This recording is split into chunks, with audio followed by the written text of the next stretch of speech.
11 জানুয়ারি জয়পুরহাটের আক্কেলপুর উপজেলায় ২.৫ বছরের এক শিশু পানিতে ডুবে মারা যায়। উপজেলার বিহারপুর পশ্চিমপাড়া গ্রামে এ ঘটনাটি ঘটে।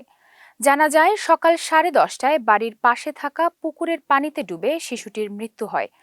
মৃত রুহি ওই গ্রামের রাকিবুল ইসলাম রাজের একমাত্র কন্যা সন্তান। শিশু রুহির দাদু জানান, বাড়ির সামনে রুহির মা কাজ করছিল এবং রুহি খেলছিল। খেলতে খেলতে সকলের অগোচরে বাড়ির পাশে থাকা পুকুরে পড়ে যায়। রুহির দাদু বাড়িতে এসে দেখেন রুহি নেই।